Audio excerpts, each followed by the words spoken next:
We also see that while the southern Cameroon's Ambazonia grappled with the fallout of such a public utility failure, tensions flared further in French Cameroon in Maroua, where large crowds marched towards the regional hospital to recover the body of a young man who was reportedly shot dead by a local commissioner 2 days ago.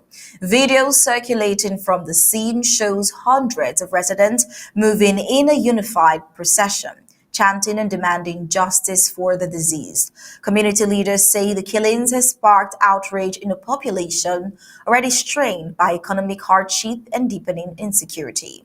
The march, they insist, is not only about retrieving the corpse, but also about sending a message against what they describe as growing impunity within local law enforcement. Nationwide, the political atmosphere remains fragile, with the government facing simultaneous challenges from governance failures and public mistrust to anger over perceived abuses of authority. The unrest in southern Cameroon, Tico Likomba, and in French Cameroon, Maroua, suggests that post-election tensions could widen even if authorities do not respond swiftly and transparently to community demands. Well, Barrister Mbasia, seeing that this unrest is rippling and crossing over even to southern Cameroons as their infrastructure, southern Cameroon's infrastructure remains dilapidated.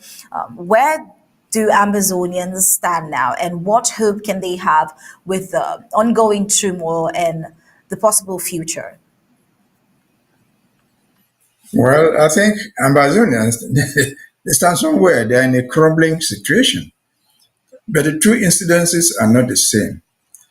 The demonstration in Chico is purely contractual. Chico and Kumba are the same place. If somebody contracts to give you lights and you pay, and then he or she or that company fails to give you the light, you can take action against them. But in Cameroon, they are so used to this thing called demonstration. They are demonstrating against who? Against the new, or they are demonstrating for who to take action. They are contracts. They consume some products. If the new is not supplying them, it's in breach of that contract. And if their produce go bad because there's no electricity, they can take action. Again, what are they demonstrating for? They are in the street talking to who? Do they need a demonstration to make Sonel or what they new do their job? If they are unable to supply electricity, they should go out of business. And so we must learn. I think Ambazonians in particular must learn this nonsense.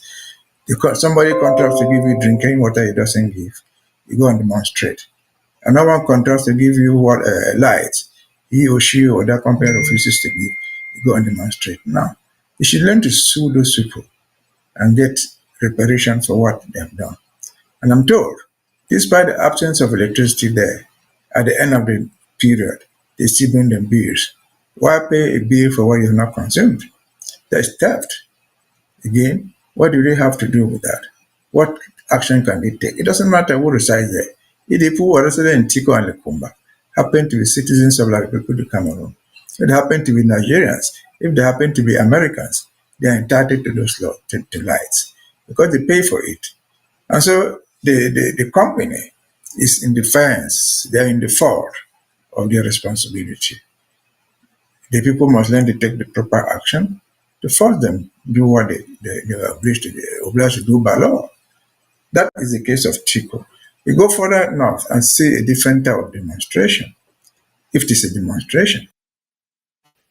The story which you have told from the narrative is that somebody was shot dead, not by a local commissioner, I should say. There's nothing in Cameroon like local commissioner. It's a commissioner of police. If you're a commissioner, you're a commissioner.